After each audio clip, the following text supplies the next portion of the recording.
Happy Monday, everybody. I hate Mondays. Yeah. I hate these kind of Mondays. Just the worst. Do you remember, Jordan, when I pronounced us as the favorites to win Lock In? Well, I do.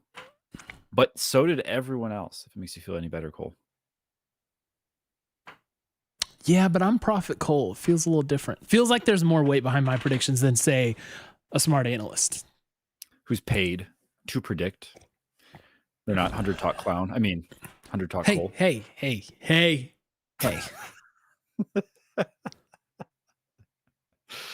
What a surprising weekend. I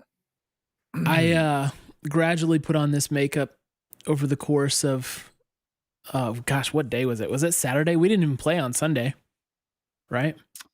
No. Or was it Friday? No, we played Friday C9 and then Saturday Dignitas, who pantsed us, if we're being honest about it. Yeah. They schoolyarded us, Cole. Yeah, it was bad.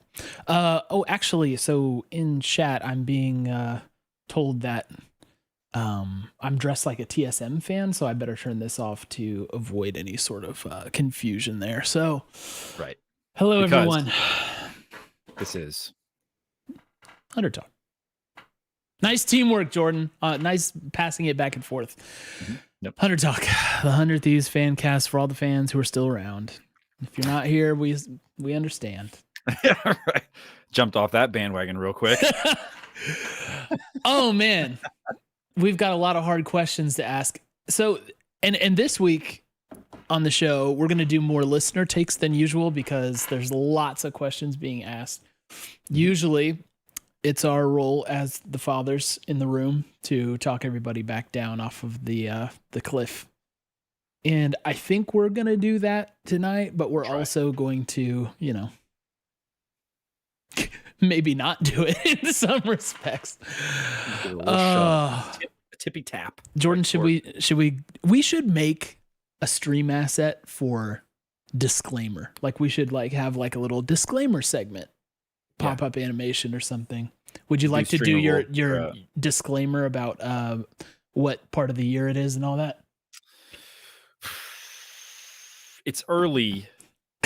It's not as early as it was last time I said that, but it is early. It's early. We got. I mean, we'll get into it. We'll talk about it. We'll see.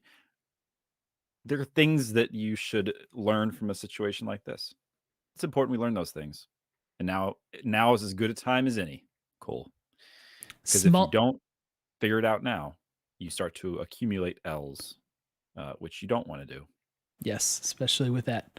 Does the record still follow from spring to summer? Did they keep that in? Doesn't. No? Okay. Nope. Who cares? Sorry. Gosh. Hard to remember. So spring semi matters or doesn't? Well, if you want to go to MSI.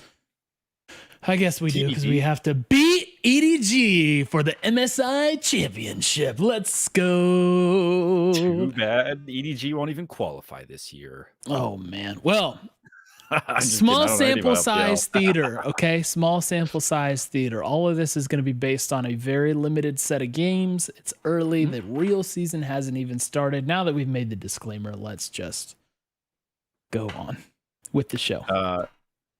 We have another disclaimer to make, which is that we appreciate the lighting and capture devices provided by Elgato.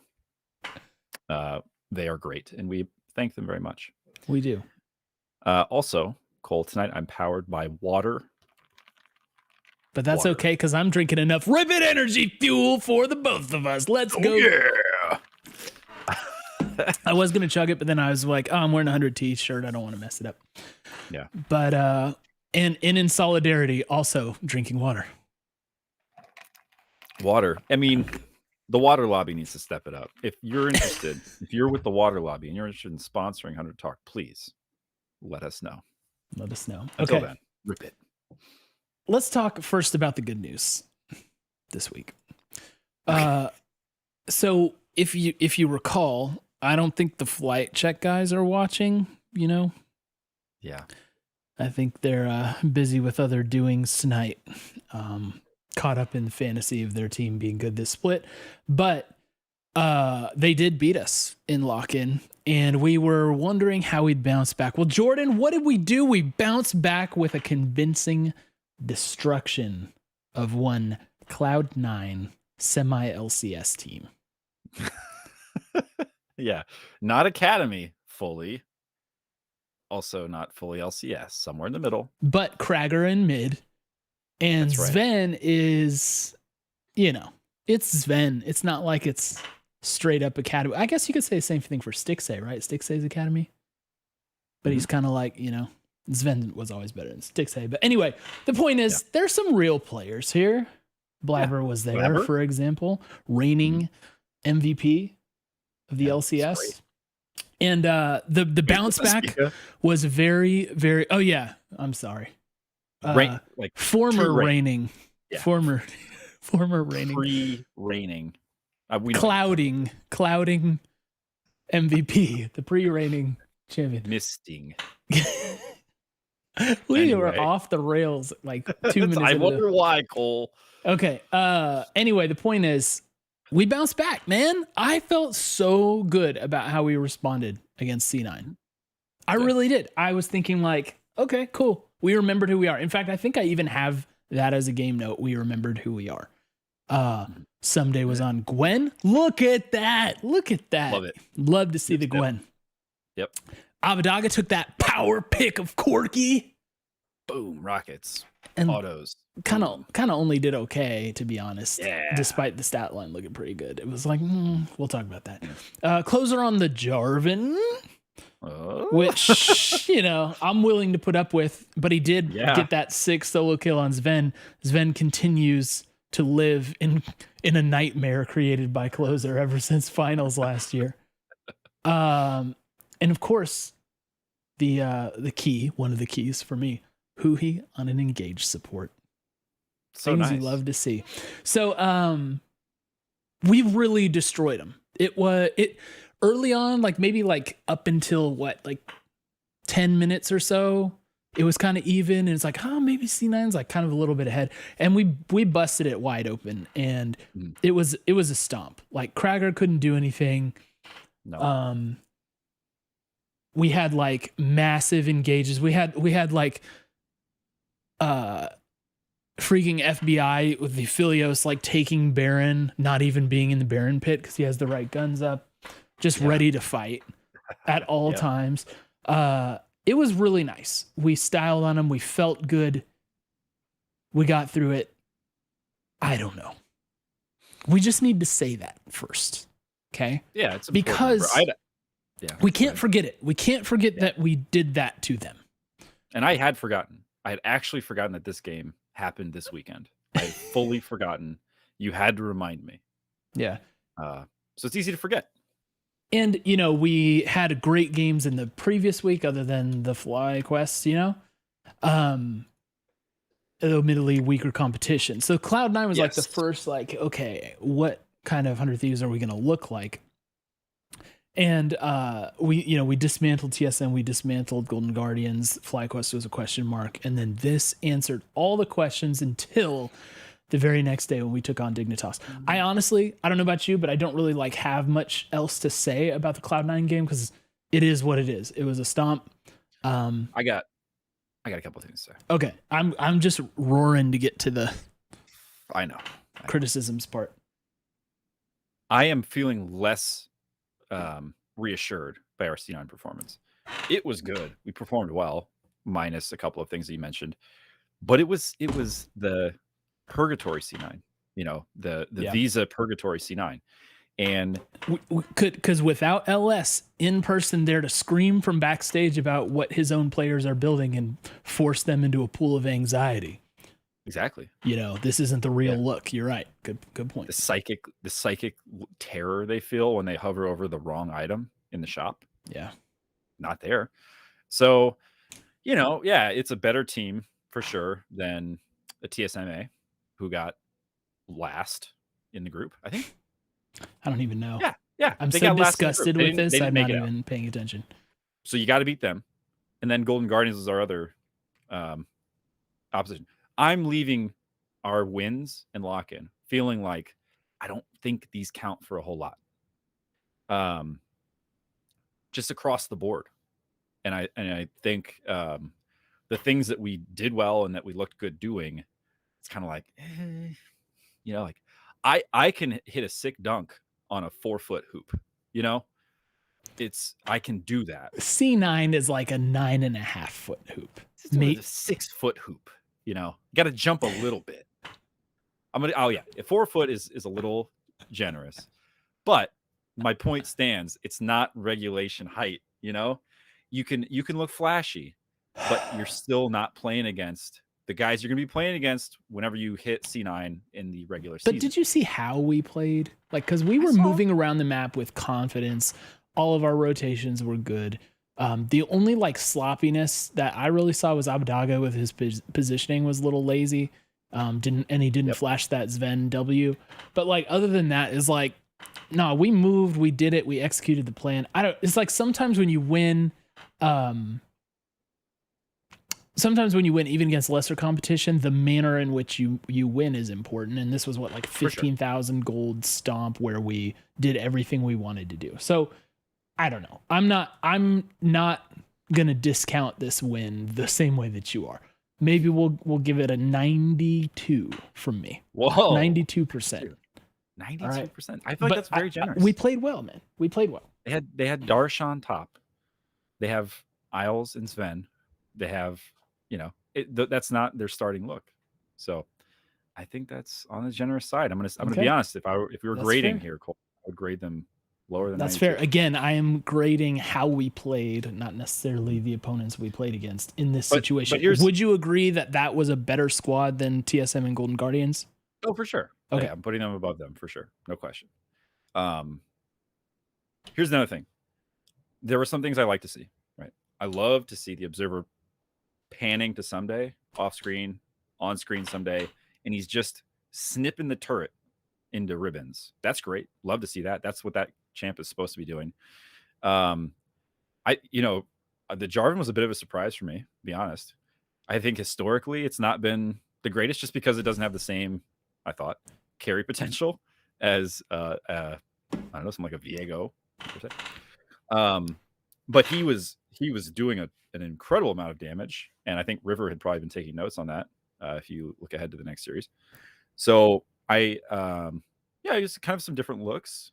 And then Leona, of course, there was this one play that I want to draw your attention to. It was a top dive, and closer shows up. J4 puts Darshan in the dunk tank, and then importantly, reinforcements arrive, and they are rooted in place when Huhi hits the Zenith blade on them over the wall. Stops. I think it was Blabber. It was Blabber. Stops him from even trying to join the fight. Mm-hmm. And that for me is such a huge difference from what we saw with Enchanter Huhi, which is he's able. You're skipping ahead in the book, man. I'm going to talk about this. Enchanter. Well, yeah, I mean, but this is the difference. Engage Huhi. The reason you said you like to see Engage Huhi is because he has the ability to completely shape what's happening in the game. Who is allowed to be in fights and who is not, and when fights happen and on what terms. And I think he is so good at that. I would say he's better at that than some of the other people are at standing out in their specific role. Yeah. Like, I think Huhi is on the same level at doing that on Engage Champ as Ssumday is at just his incredible team fight sense and his ability to mix it up in a team fight. And even if he's not getting kills, to hold his own, to just do an incredible amount of damage to a group of players. Like, I think that I had never really appreciated that until this weekend. So that's something we learned, is that I really think that Huhi is on a different level when it comes to that kind of thing. Give him CC on a champion, and he is just, he works wonders. He's an artist.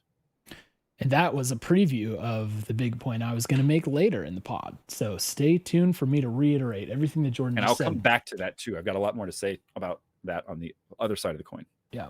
All right. Well, that's the good, right? The bad was the Dignitas series and all of it. Yeah. It feels like we got stumped. Sorry, one more thing. Oh man, you do not want to let me roll. Go for it. I don't want to go to this game. We had some successful ganks in mid, 2 of them, in fact, I think back to back. So that was good to see. That was good to see. That doesn't happen a ton. It was good to see against C9. Yep. Credit where credit's due. And so yeah, I mean, yes, cool. I'm always happy to see that. In fact, I think like I pointed that out when in the first weekend where it's like, oh, we got like ganks from closer up top and we got gank mid. Not used to seeing gank mid. That's kind of cool.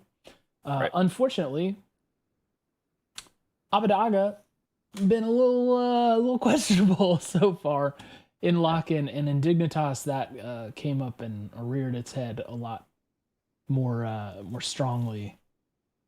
Here's the thing. It feels like we got stomped twice in a row by Dignitas. Yeah. We kind of didn't. We got destroyed in game 2 and we threw game 1 really. Like we were still in a winning position for much of that game. And I kind of forgot that. Like I felt so awful about the past weekend that it wasn't until I watched highlights back for the 3rd time today that I was like, you know, we were up for a while. We were kind of in command for a while, and then they just kind of like got into that Drake checkmate position where we had to just play differently from and the thing about Dignitas is maybe they saw what Golden Guardians did against us. When you remember Golden Guardians was like hardcore thirsting for kills. Against us. And Dignitas did that too, only with better hands, right? So that also just is like, because it's like all the attempts from Golden Guardians, they like rarely resulted in a game-changing play, even though they got kills, right? In this instance, we got killed. Those things resulted in kills that materially affected the game. That ruined our timings, that ruined our mid lane. It was just, it was like we were coasting, just figuring we were going to win, you know, and the wheels came off. Yeah. Now, I won't say it felt comfortable the whole time, even when we were up. In fact, I think it was like 11 or 12 minutes where Abbedagge got caught out for the 2nd time, you know, for no reason in whatever position he was in, greeting for waves or whatever. And we're just donating Drakes. We even did we get both Heralds in game 1? I think so. I think we got both Heralds in game 1. Yeah. And I think they still got first turret. Yeah, we still gave up first turret. And I think was it in the bot lane that we gave up first turret? That sounds right, yeah. Against, you know, Neo and Biofrost. So FBI with Caitlyn gave up Neo and Biofrost first turret down low. It was just off.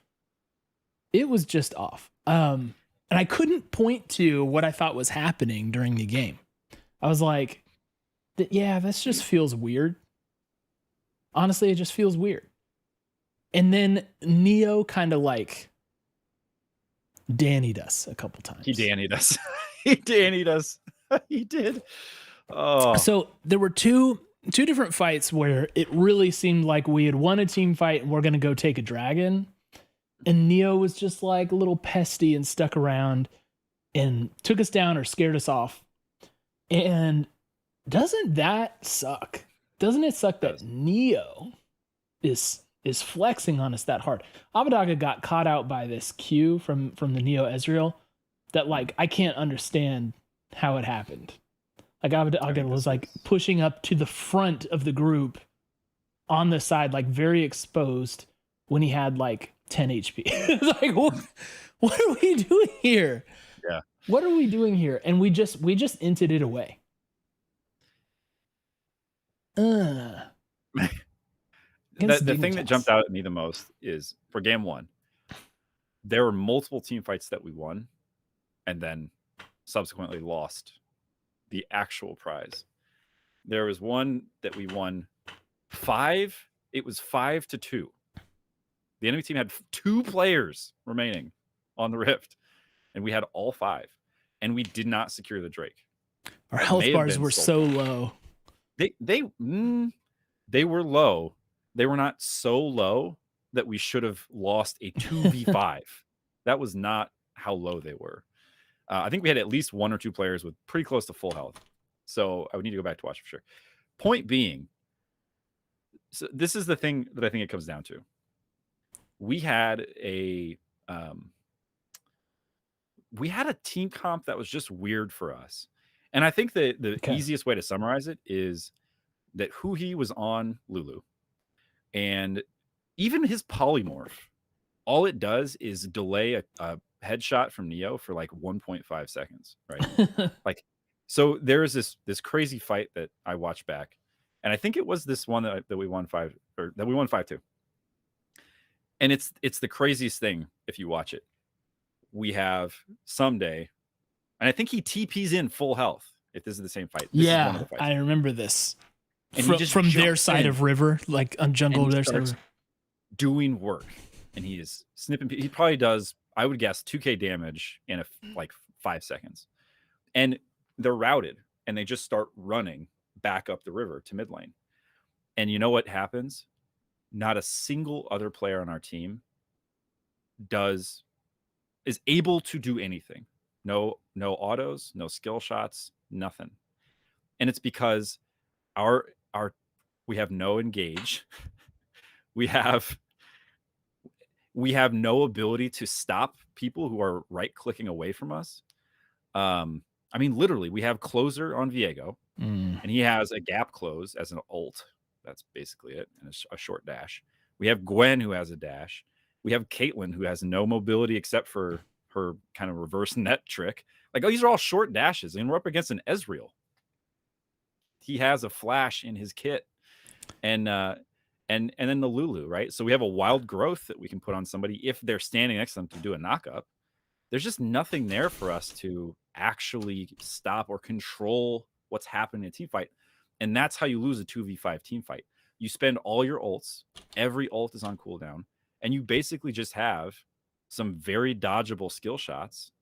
Ssumday did the absolute most he could have possibly hoped to do. I think he had actually a very strong game, considering.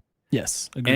And that for me, that was just the summary of this entire game. It was us walking after people who had just far more mobility and an incredible amount of poke at a Karma Ez. And I think that was the two. It was a Karma Ezreal. And between the Qs and the Ezreal shots, we lost a 2v5 Drake attempt. And that it's just like, that's it. That's what this game, and Neo did a great job. Hats off to him. He Danny'd us for sure. And Dannying somebody is not them playing poorly, although there's a part of that. But that dude just popped off. He had a great game, and he stepped up. So I think that for me was like, that's the story of this game. I'm glad you pointed out the Ssumday thing, because I felt the same way. I felt like, especially that flank that he found off the TP, I was like, oh, okay, here we go. Here's where we wipe them all. This is when we do the 100T thing, right? And Ssumday gets in the middle of 4 of them, you know. That's it. That's the play. That's the play. It always happens. And Closer does a good job to charge into that fight as quick as he can. Yeah. But he is unable to actually provide enough. Yeah, and then everybody else is just lagging behind. And like you said, we've got Huhi on Lulu, right? Yeah. So that's the thing. Like, I don't want to get lost. Like, I was going to go to this point. It's like, we got Ssumday on Gwen. Remember Ssumday on Gwen against Cloud9? Looked pretty unstoppable, right? He looked great on the champion. We had someone who has sent me a ton of messages about his takes of about this team, suggesting that just put Ssumday on Gwen. He carries us to glory. Mm-hmm. And I mean, Ssumday did his part, I think, for the most part in this game. Like, I can't really fault him that much at all. Yet, it's because of him that we are. Everybody else is just kind of lethargic, right? Right. So I'm feeling like this again, because I'm just watching that thinking, oh yes, finally we got the play. And then they just totally flip it on us. And that was multiple times that it happened. So yeah, it's like, I think the bot lane was weird. I'm not super against Caitlyn. I don't love FBI and Caitlyn like ever, but I'm not super against the pick. But the Huhi Lulu pick, that's not it. But we've got Gwen. Somebody's great at Gwen. Viego, Closer is a god. And Orianna, Abbedagge is usually a very, very good, solid Orianna, right? Like does the Orianna role very good. Right. So I don't feel like, other than the who he picked, that we were in this horrible place with the draft yet. Yet we do have that glaring problem, and so I've been dwelling a lot personally on the who he thing. Again, not to fault him, just the champion he was playing, right? Yeah. Sometimes it just seems like our players don't play the champions the way that you see them on other teams, right? And I would even say FBI on, oh shoot, I had a point in my mind and now it's just melted away. Ezreal. FBI and Ezreal usually doesn't feel that strong to me. And look what Neo did to us on that same champion. Like for the most part, I don't feel like we get those kind of performances off of FBI. So it's like, dang, we didn't really screw up so much other than that one pick.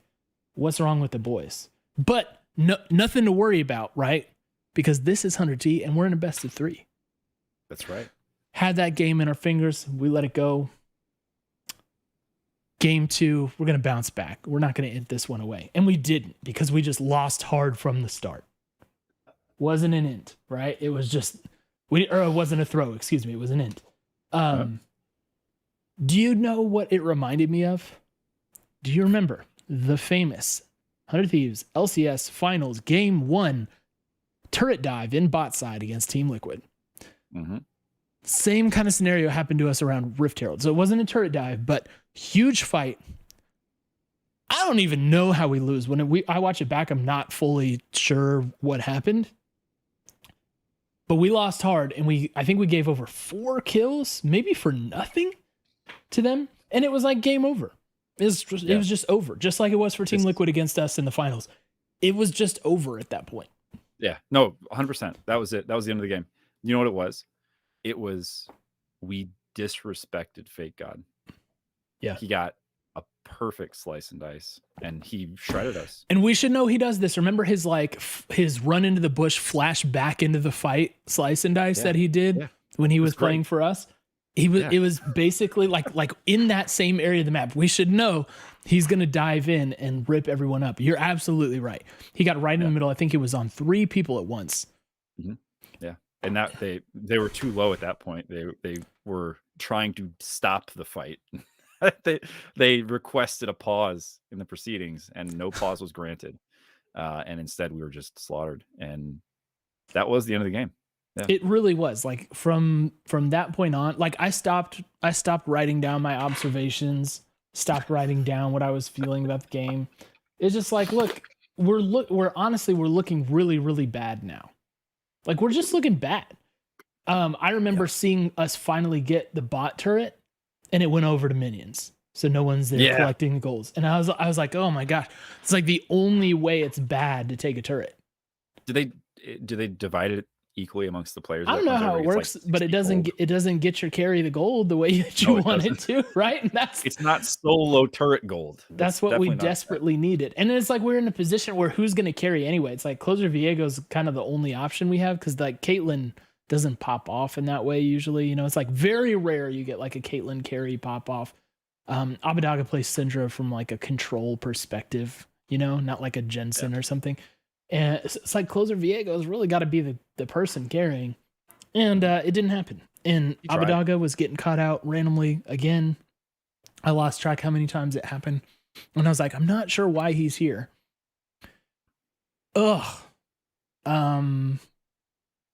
Jordan, they did mention, however, I think it was Azael. Was Azael casting this? Was it Azael? Or was it Kobe? I thought it was Azael. Pointed out the tier 2 turret gold. Do you on the remember sidelines. that on the sidelines? Yeah, he pointed that out. I don't know if you've heard this, but the gold that they collect is more. So we checked that box along the way. And that was the only thing we had to look forward to as fans during game 2. And so let me tell you something funny. I watched this whole thing on VOD Squad, right? Like it was my daughter's birthday. Well, not her birthday, but her birthday party on Saturday. So I was on VOD Squad, and usually I just close out of Twitter. I don't look at Twitter, but I forgot to like turn off notifications for it. Dangerous. And so I got a notification from your account, because I have notifications on for your tweets, that said, "Ssumday, that's the tweet." Yeah. And that's all it was. Yeah. So I'm sitting there like, okay, right, cool. okay. I think we won this series. Ssumday must have popped off. So I'm just waiting for that to happen. And then like by like 10 minutes into game 2, I realize it's not happening. That's right. It's not happening. I don't know what that tweet was about. That was about the flank, the TP flank, get your 3 kills, route the enemy team. I tweeted it in the time as took it us was to lose that progressing. fight. Yeah. Okay. Yes. Gotcha. Yeah. Because it was a very drawn out, car crash. Yeah. Well, me looking foolish because at that point though in game 2 I was like, yeah, it's not happening. So let's put those games to bed if you don't mind, and just talk about the team as a whole right now. Some of the things we saw, what our takeaways are from Lock In, because obviously the good news is it doesn't matter. This is just a little preseason tournament. No one really cares about this, right? That's what we get to say now. Even though we're like, no, this matters, rhythm, all this stuff. No. Dang it, man. All right. Let's start, if you don't mind, with Abbedagge, because this is the most shocking thing to me. Yes. He did not shake off any rust. In fact, I think like every game he was playing worse. It's like the more games he played over the past 2 weekends, the worse he looked. Yeah. That is so shocking to me. So like the way I internalized him is he's like steady, constant presence, rarely going to pop off, but never going to cost you anything. You know what I mean? Like that's how it felt to me. Up to this point, he hasn't. Yeah.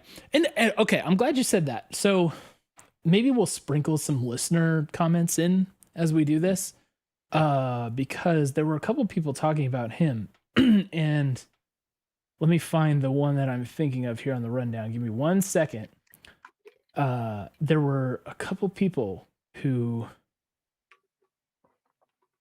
seem to understand Abbedagge differently than I do. One of them is Jenny. Jenny's great. I see Jenny a lot on her Twitter. She said, if Abbedagge doesn't perform in spring, so she's obviously down on Abbedagge, I can see a world where Jensen gets picked up for summer. 100T isn't afraid of making changes, and now even more with the championship. They'll do whatever it takes to continue the legacy, hoping Reaper can help Abbedagge come back to form. Jukes. Abbedagge has not performed at all during the lock-in, and sadly, I don't see him improving too. And then he says, we saw a glimpse of it happening at the end of the year. What are Jenny and Jukes seeing that I'm not? So I'll say this, Jenny, I agree that this was really bad tournament showing for him, right? I think there's no disputing that. But trading him or getting rid of him, like that, that's like too think fast. of what we went through to get this guy. Think of the years of waiting. I cannot picture doing that. And I don't even like disagree with Jenny's take other than the trade part. And Jukes was saying we saw this last year. And like last year, all I remember from Abbedagge is, like I said, very solid, steady presence. Am I wrong? Like, do I have blinders on? Am I just being this again? No, I don't think so. I mean, I feel like the only criticism and I don't even know if it's fair to call it criticism. We made note that Abbedagge didn't seem like the same kind of carry threat as some of the other preeminent mid laners.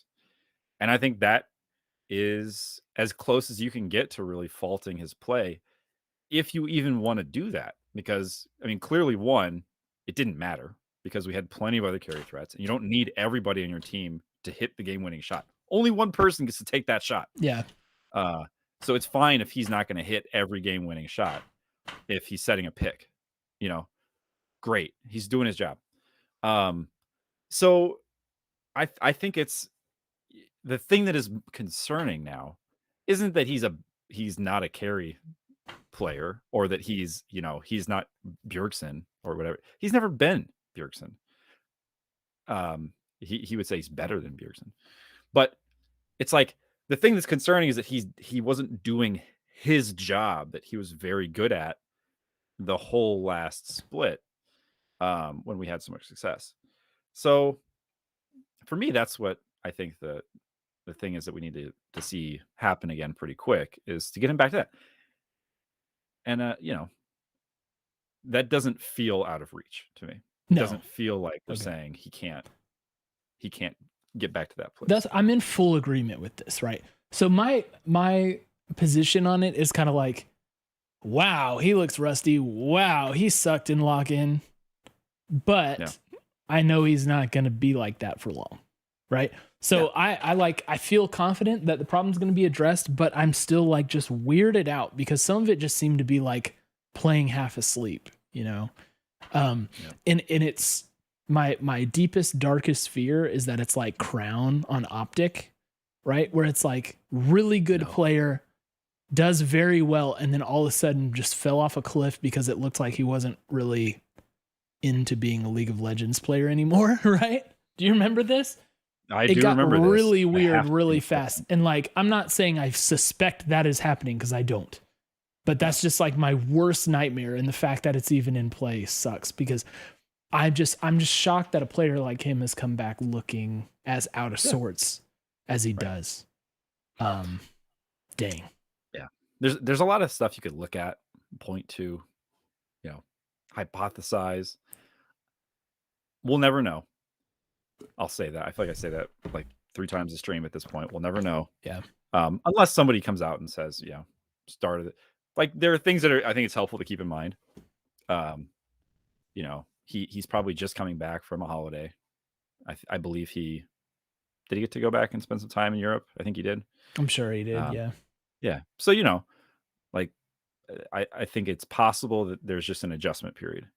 And I know from a skill standpoint, he is a skillful player. So I expect that we'll see him return to form. So I'm not at the point where I'm saying now, obviously, if he has a bad split, and a split is a very long time, then of course you start to think about, well, what do we do about this? But I don't think we'll get to that point right now. I just don't see that as a likely outcome. Yeah. And if he plays at this level, let me be super clear. If he continues to play at this level for the entirety of the spring split, that's a major problem, because this is not a good level. I'm going to go on the record with something weird here, though. Okay. And I'm going to say, given that scenario, if he has a terrible entirety of spring split, I still want him back for summer. It's possible people just have a bad split, right?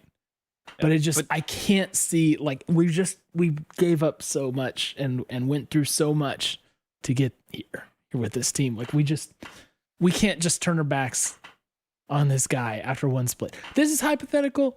I still think he's going to be totally fine. But I'm just going on the record saying, if we get through spring split and he's still looking like doo-doo, because he looked like doo-doo this weekend, I still want him for summer. I'm still going to be like, nope, don't do it. Keep him. Abbedagge is back, baby. I'm going to have faith. I'm going to be faithful there. And I'm a natural pessimist. But I'm keeping the patience, keeping the faith.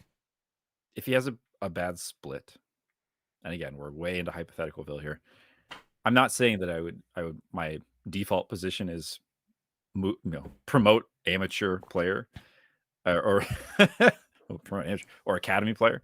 But I think at that point you have to start to ask questions about, what does our summer roster look like? I think you have to have the conversation. Is this something that we think is solvable? I wish I could put this on you right now. Yeah. Why? You got to have the conversation. And the conversation goes like this. Is there something better we can do at mid lane? No. That's the conversation. Look, if it's summer 2 and we get a few weeks into summer and it's not looking good, okay, maybe we can have that conversation more seriously. But yeah, this guy got us a chip. He's a real solid player. Perks started looking like doo-doo for a lot of last year also. I don't know. Started rough. Now they're looking fine. He'll be fine. I feel fully confident that he'll be fine. Jordan, let me volley over to you.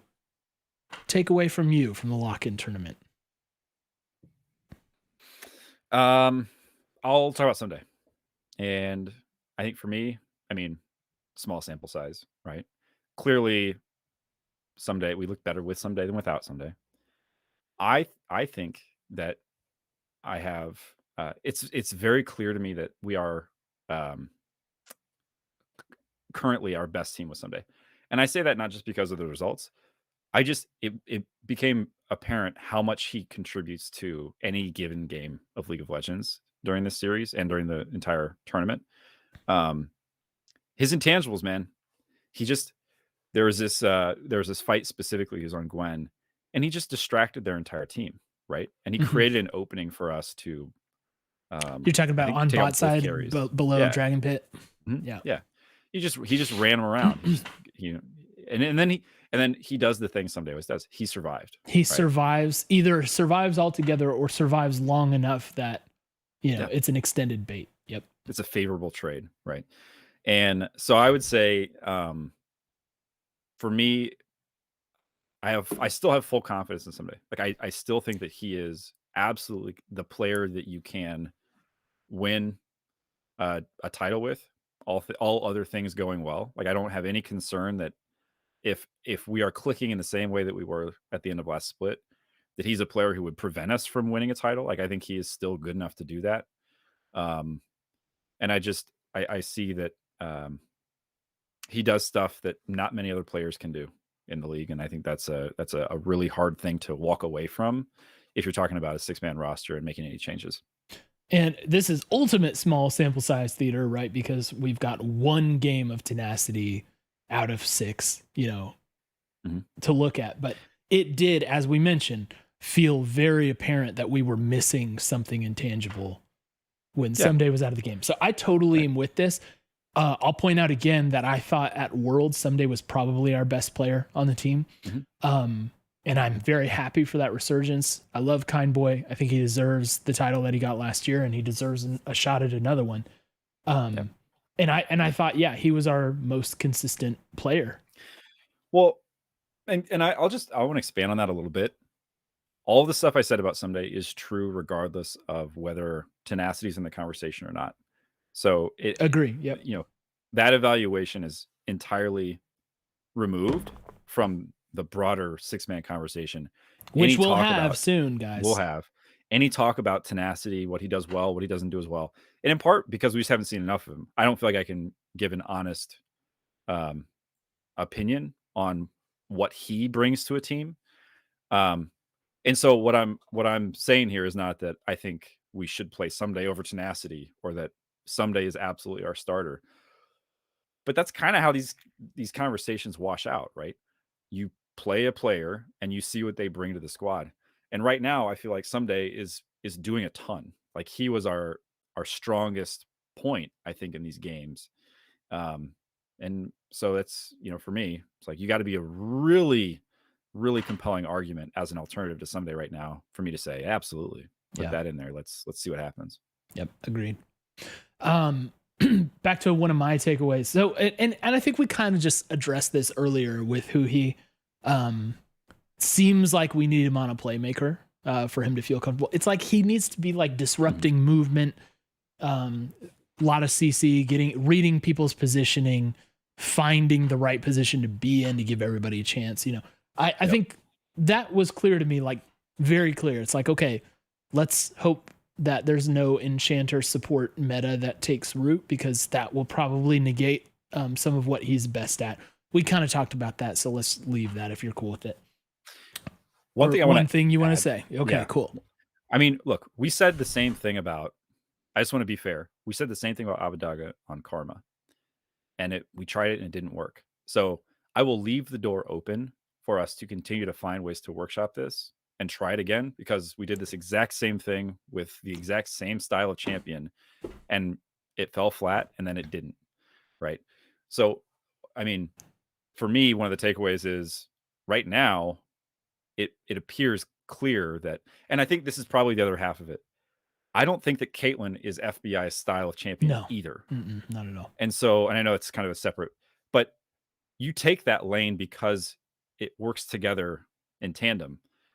And I just like strong in the meta, right? And they're talking about how Caitlyn doesn't get through, but I think it's strong in the meta in ways that don't actually emphasize the skills of these two players specifically. Right.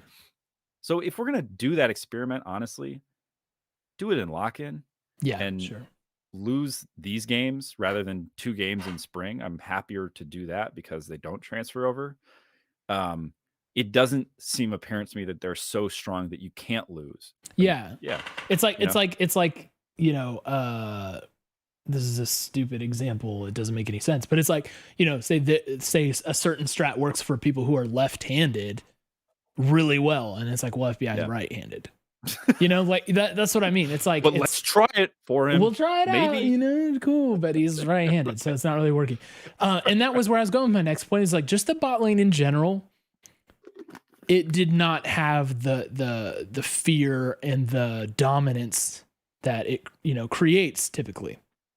I think for most of lock-in, like there was maybe one oppressive lane that we had that really smashed, but otherwise there's just like not as much potency there. I mean, let's not and let's be fair and objective right here. When we played FlyQuest, we had Huhi on Nautilus, so he was on a very much an engaged champ. He's very comfortable on Nautilus, lots of CC, right? Like lots of opportunities to ruin people's lives. We saw him do it last year. He was on the Nautilus against FlyQuest, paired with an Aphelios, by the way. Yeah. So, but clearly the Karma and the Lulu were not our cup of tea with him. And it's possible that the bot lane woes can be tied to that, because, you know, it's like, okay, you know, our support's not functioning the way we're used to it functioning. We're playing differently. Maybe that's why we didn't look as dominant, but I don't know, man. It just looks like it's not there for whatever reason at the moment. Another thing that just like looks dull that I expected to be sharp and reliable. Yeah. I think that a large part of it is due to the changes to the game. Like I think the Unleash teleport thing actually changes the way we play the game considerably. And I call this out as something that is going to shake things up for us. I mean, I'm not at all worried that FBI and Hui won't get back to the place where they can have lane dominance. But you just have to we have to do it differently, right? We don't have a TP ready. Like you think about think about the game against TL in the finals last split, right? Game 3, I think it was, where we start off with the 4-man or the full, you know what I'm talking about. You're talking about the turret dive? Yeah. That was game 1. Yeah. Oh, right. Game 1. Thank you. That was enabled by teleports coming in, right, to basically make it a party. And we can't do that anymore. And that's fine. And I think we'll figure it out, but it's different. Yeah. Like that was enough to win us a game basically in the finals. Right. Yes. And that's no longer a play that we can run. So it's just going to take time. And I think it'll be fine. I'm not super worried about it, but I think it's going to be a meta adjustment for us for sure. Yeah, and maybe that was part of the thing, you know, when was it Jat that like freaked out on stream and Closer was just kind of standing in the jungle for a while. Yeah. Looked like maybe he DC'd, you know? Yeah. Maybe that's us figuring out the timing of making the plays without the TPs available and making sure everything's in the exact right position before we do it. I mean, I'm pretty sure they got the kill in that play, didn't they? Yeah. If I'm remembering right. So yeah, it's like just kind of figuring out those little things. I think certainly will happen, but yeah, what we did in lock-in for the bot lane did not work. It just didn't. So I honestly think it's going to come down to both things, the picks and just being rusty and being, I don't know, I don't want to say not committed, but you do have to wonder at some point, like how seriously we took some of the competition. Which we can debate more. Yeah. But in fact, there was a take on that, so why not? Why not? Let's just do this. 1 second. I got a thought I don't want to lose. Let me go for it. Yeah, I'll find the thing. I mean, okay. So it's kind of interesting there's all this conversation about our team. We talked about it. I'm not trying to say that I wasn't one of the people who were saying this. The fact that this team stayed together, that we have the cohesion, that we have the history, Right. that we have found success in the past. I almost wonder if when you get into a new season with all of the changes and shifts in the meta and I feel like they're smaller on paper than in some years, except for the fart Drake, which they realized was actually just insane. Horrible. So, but if you are Dignitas and you have a team that is essentially new, you've got some returning guys, of course, but you've got like River, who brings his own style of gameplay. It's new to the LCS. You don't have a whole bunch of set plays that you have to unlearn, right? And so I wonder if there's a bit of an advantage in that, where it's like, yo, let's just run it. I'm on Jarvan. I'll call the shots. You guys just follow me. I'm going to dunk these guys, and then you can follow up, right? Where so I'm not at all trying to say that that's why they won, but I can see how in this case, like, it's not like, think about last year, right? It's like it was the different it was the items, in some ways having fundamental Was changes Alcove last year also? Alcove was 2 years ago, I think. Oh, was it? I think it was the rifts, but the new elemental rifts, the new item set for sure. Yeah. Yeah. But you get, and then it's like, okay, you got mythics, and then you have a Gale Force, like one player has a dash now. Like there's some, but at this, it's like you change TP. That's actually a huge deal. That feels to me like a bigger change to the first phase of the game, the first 14 minutes, than anything else they've done recently. Like, changing with the elemental rifts didn't actually change the early phase of the game at all, except it probably increased prio on dragons. Anyway, that's one thing I've thought about. It's like, maybe us looking rusty on some of these things was us just not having the same, like, maybe we were making the calling for the plays that were no longer even possible to make, kind of thing. Yeah, it's a good point, and I always can rely on you to be smarter about the game than I am. So back to those takes about the opponents and our preparation level. Swimmers said, I'm pretty concerned about how much winning Summer went to the boys' heads. All of the losses in Lock In didn't so much feel that we got outplayed so much as we came in thinking that 50% effort could win, which, if not treated in the coming weeks, poses a huge problem for spring. Interesting that he points out specifically a huge problem for spring, because obviously now, with summer and spring being different, the implications of that are different.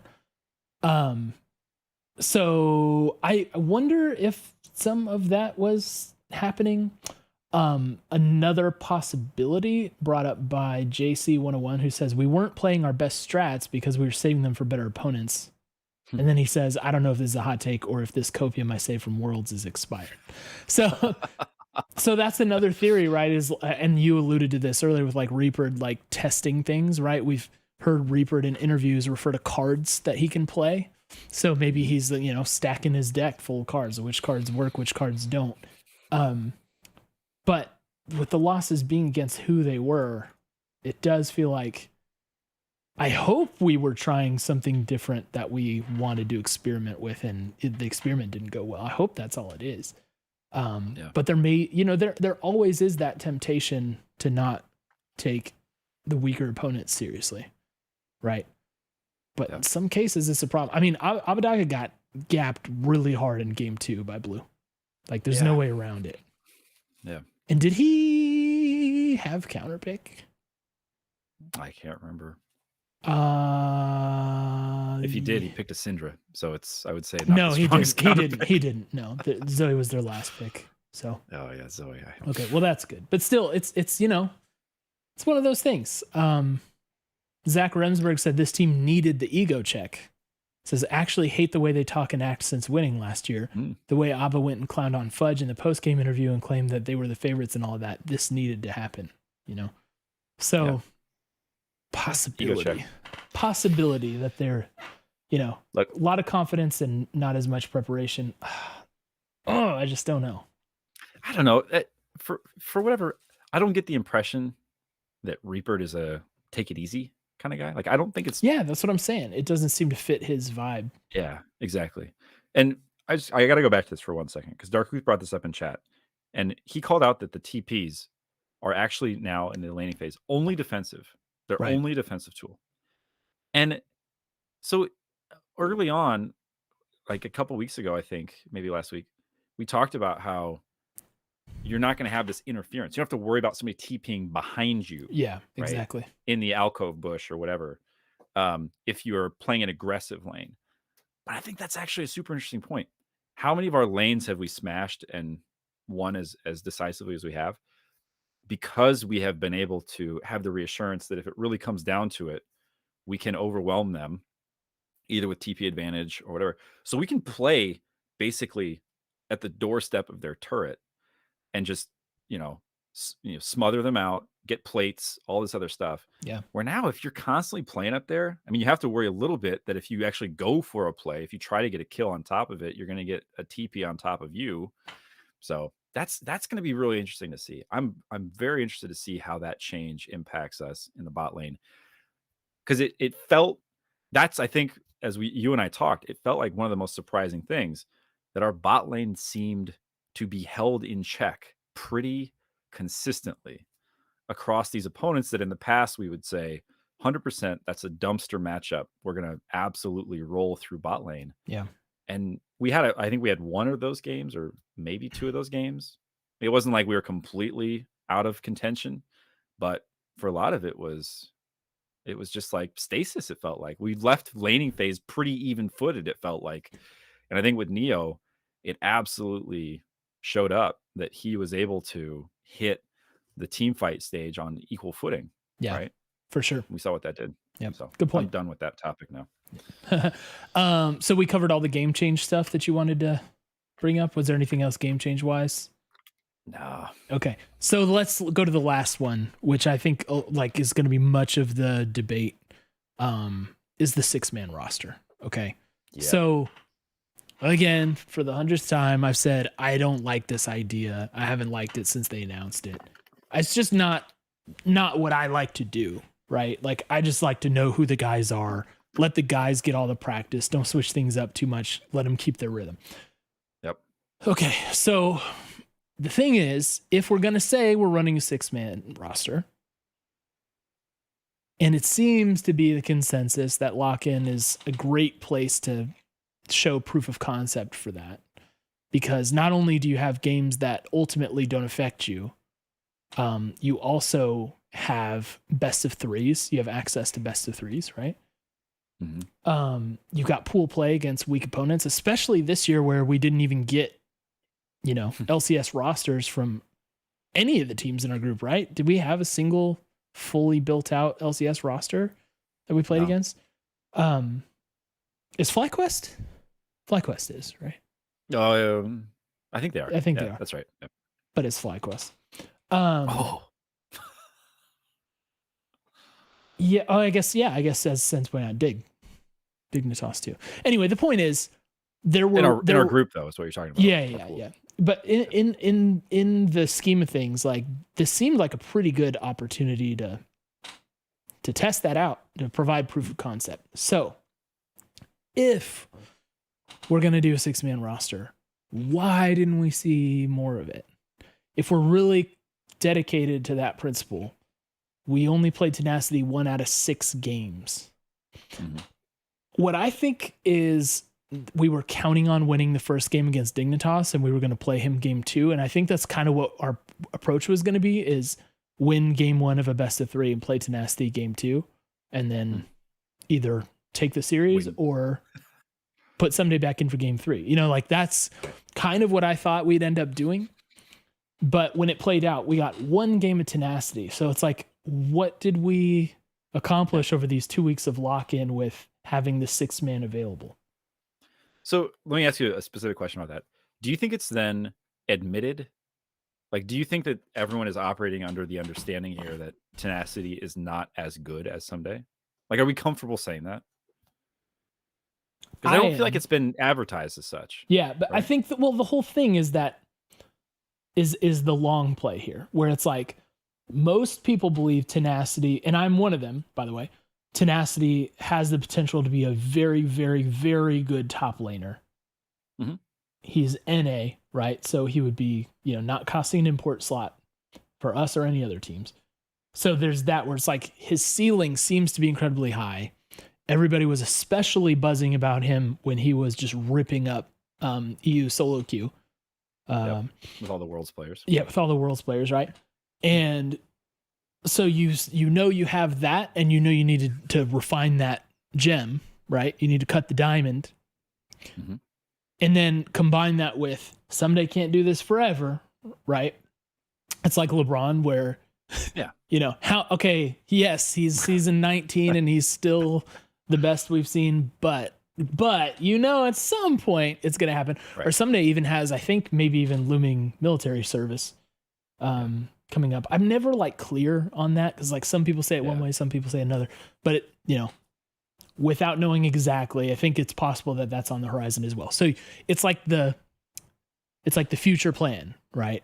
It's Tenacity. How soon do you rotate him in to get the experience? Whatever. That's the concept. Mm-hmm. So I don't think that most people believe Tenacity can be a better option immediately. I think some people believe maybe he can develop into a better option over the course of this split, or maybe over the course of this year. Maybe that's possible. Somebody's got a heck of a lot of game knowledge and stuff, and experience internationally and in NA. So I personally wouldn't bet on the progression being that quick. But regardless of what I think, the point is, if we're doing it, don't we have to do it? How serious are we taking? What's the plan? And it seems like 100 Thieves have been pretty quiet and not saying much about the concrete plan to use him. Our understanding is we're going to play him situationally when we think it's in our benefit to win a game. That's how I internalize. We really think there are going to be situations where we can put Tenacity in to win a game. I just feel like that's such a weird message, though. So if that's how you're approaching it, then, and I guess I'll ask you as Fantasy Jam here. Oh, I hate that. You're gonna do what you just talked about. Put him in when you think that it gives us a chance to win a game. And so you would only put him in when you think that, looking only at the odds, you have better odds at winning a game with him over Ssumday. That the way that I understood how they were talking about it. I know that's I think they said that because they want to send a positive message of support around Tenacity. I'm not. Look, I can't speak for Reaper. I can't speak for Papa Smithy. Maybe they can say something. I don't want them to feel obligated to do so because again, I believe in letting them do things the way that they want to do without having to explain every single decision they make to the fans. I'm cool with that. I really am. I'm just saying, without that information, I'm not 100% clear on what the approach is, and Lock In did nothing to help me with that. Yeah, and that's my overall issue. Lock In did nothing to help me understand the Tenacity situation. The takeaway I have from the one game we saw is that, some intangibles seem to be missing, and I guess I should say too, because Tenacity seemed to play with some nerves. Okay, so there's two ways I think you can argue this. One is to say, maybe Ssumday was a bright spot for us. We still lost. And so you could make the argument. Which has happened before, by the way. There's many times before in prior years where it's Ssumday, we put him on the carry, man, but we lost the game even though he was looking good. We couldn't convert that into a win. It's kind of like the Alfari problem, right? Right. So, I mean, coincidence that they're both top laners? I don't know. And maybe it has something to do with position as well. Just it's harder to carry games, through the top lane than some of the others that are out there. So I think maybe that is one argument you could make. And so you could say he didn't deliver the goods. He didn't get us the dub. I think for me, the big question mark I have is the way I would look at these games, and I've said this, and I will say it again, is I think Ssumday looked really good, and you're going to have a hard time convincing me that you replace him, that the war stat for whoever replaces him is higher, Yeah. I just don't see it.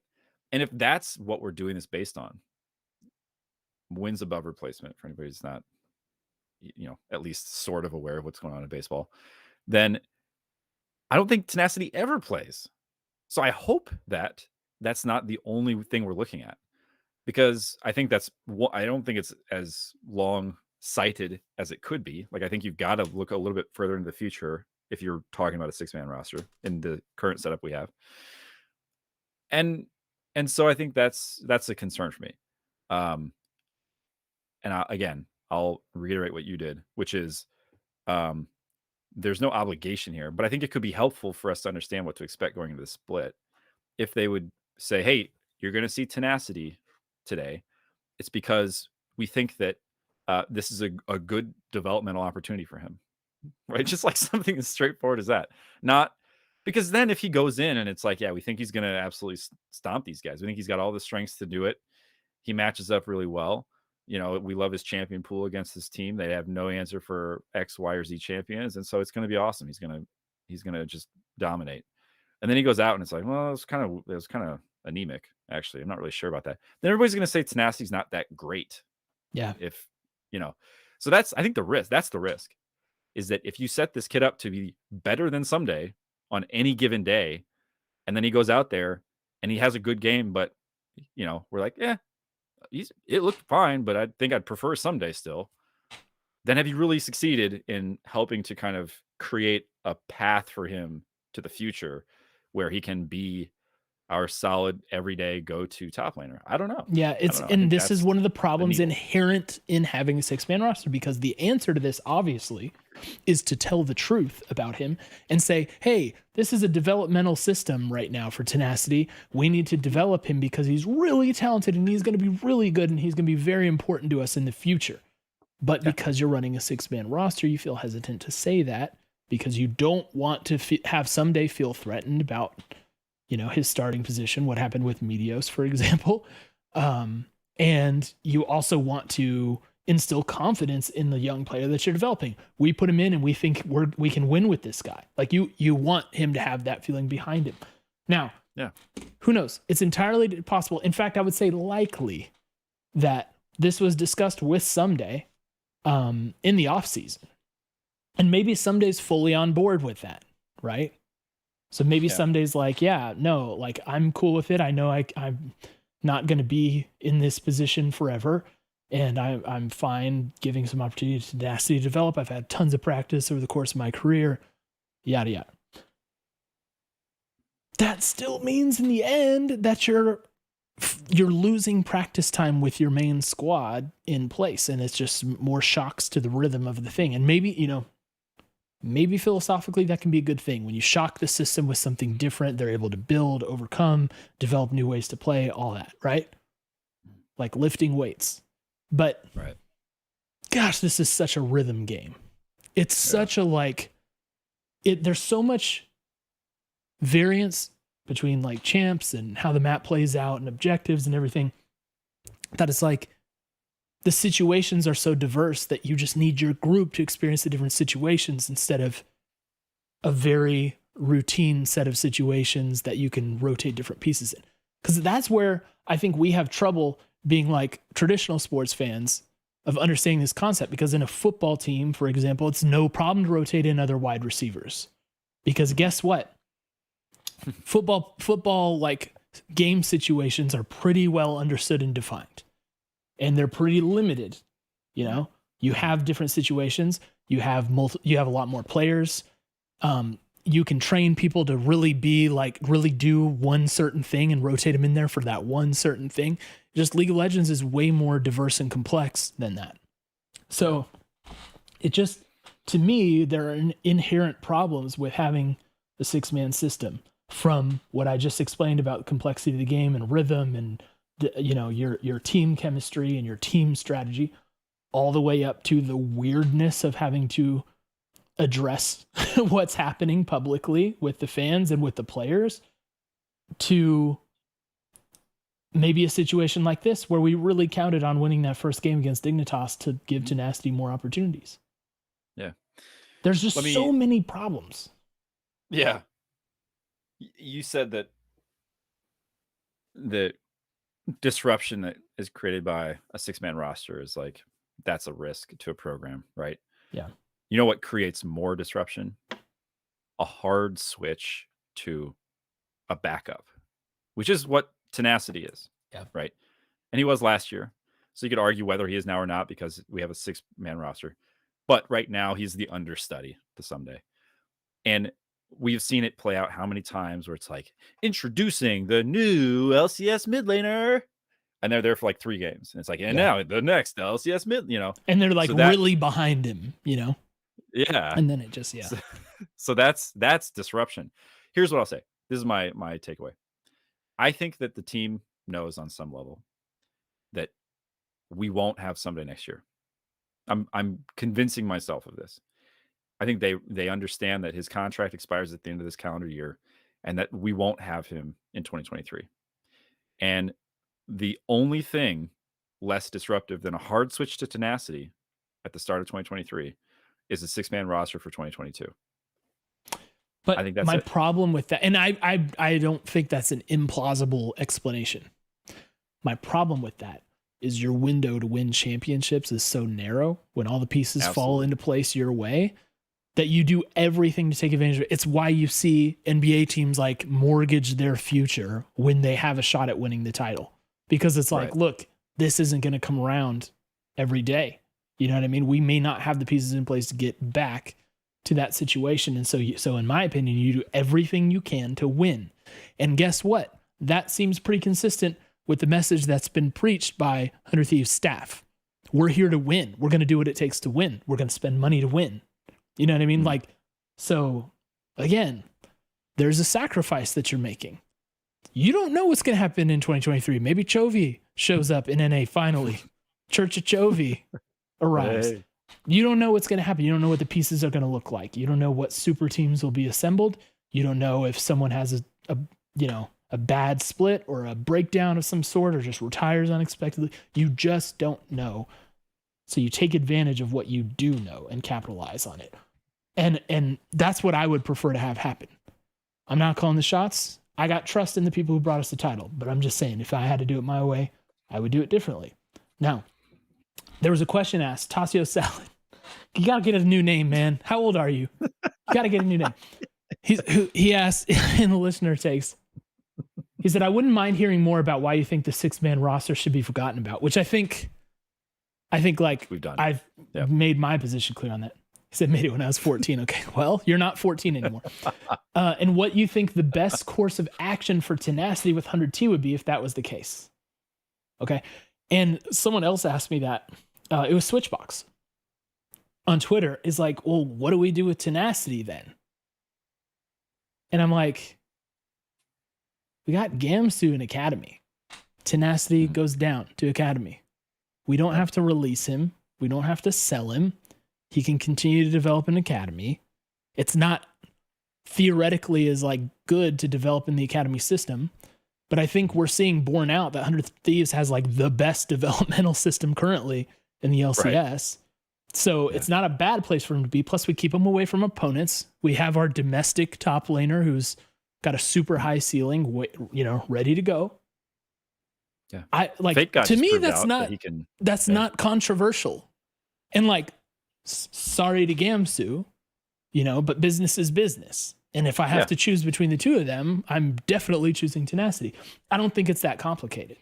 You know what I mean? So I was surprised by those questions because it's like, okay, you just put him in. We have an actual answer, right? It's not like you have one roster, and anybody who's not on it has to be released. So, you kind of do whatever you want with these guys. You got them on contract, and you can play them in a couple of different places. Yeah.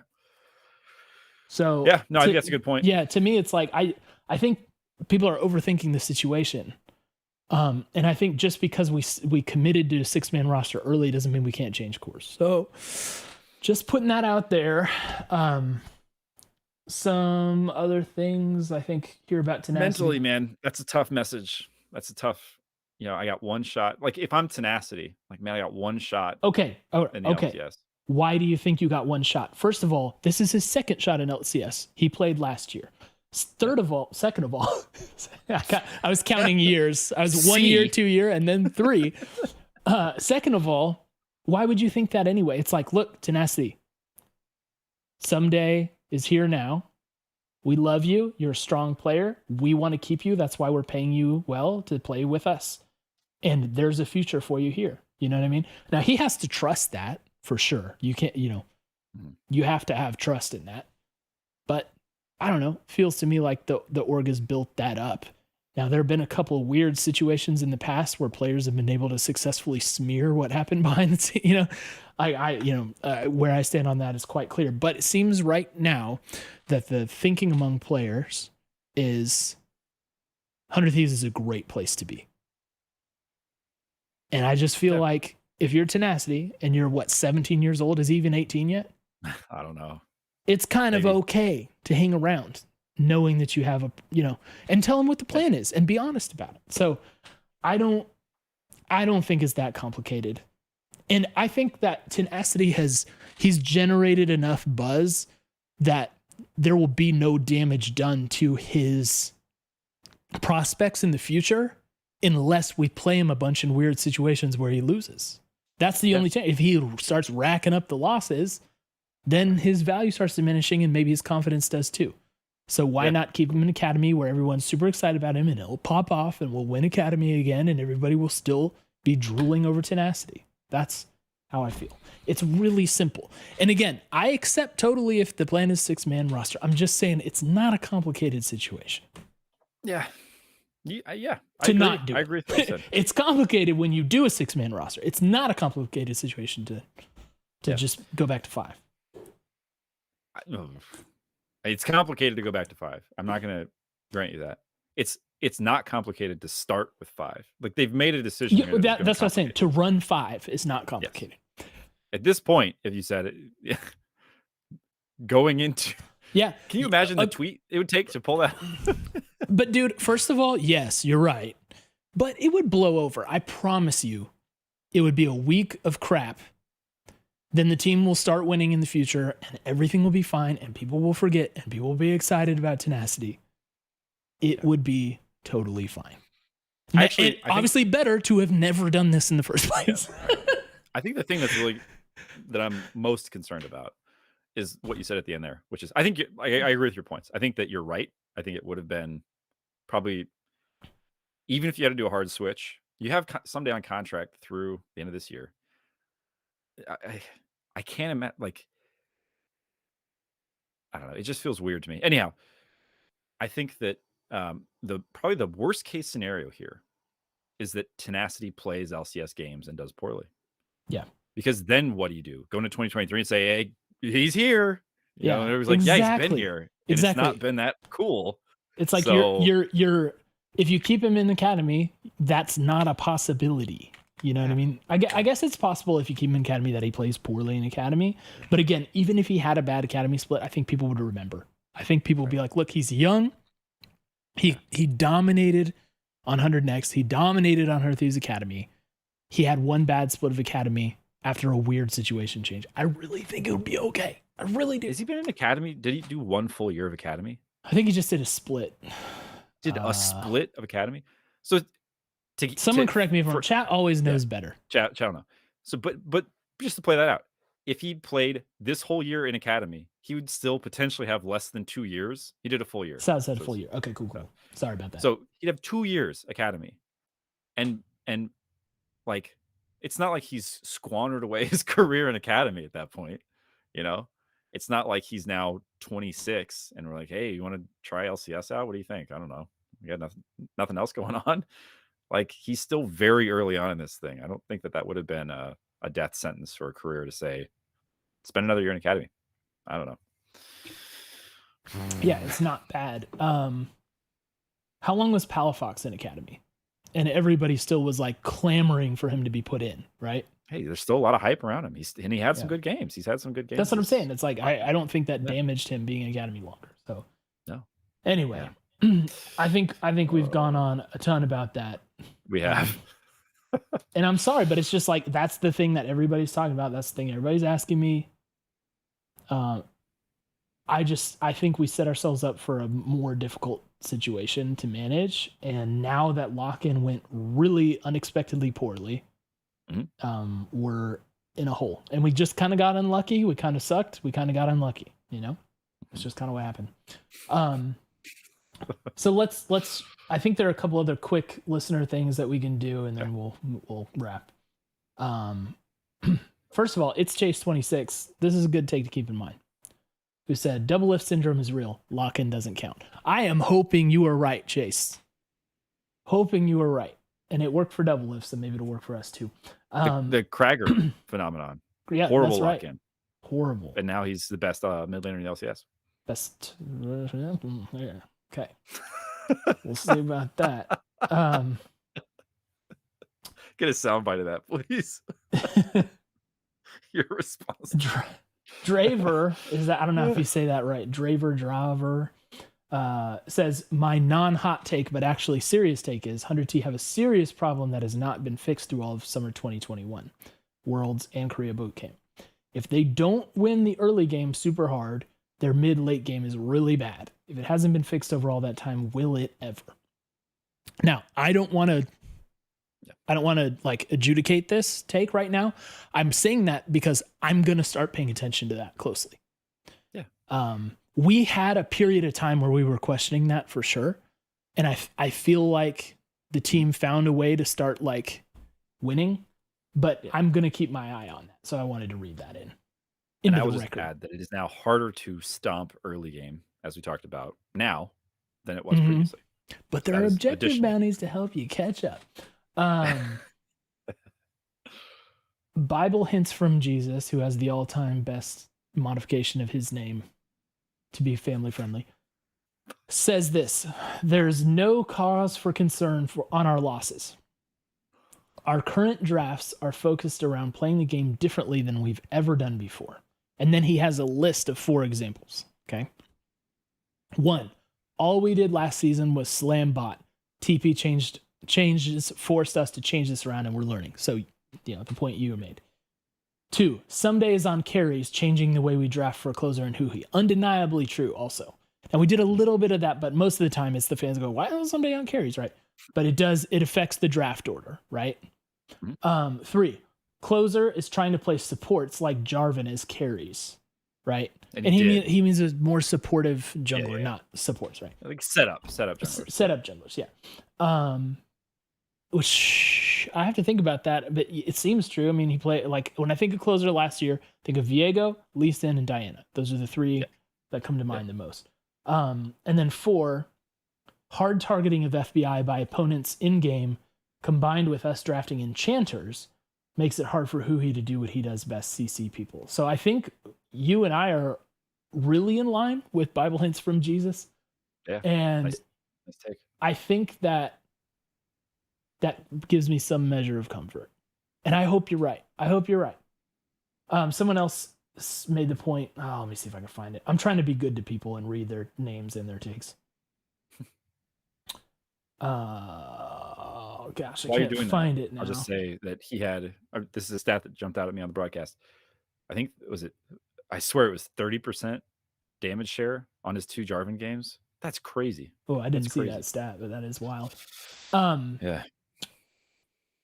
But I think, like, Reaper is probably the kind of person who is not going to get like ruffled by losing lock-in.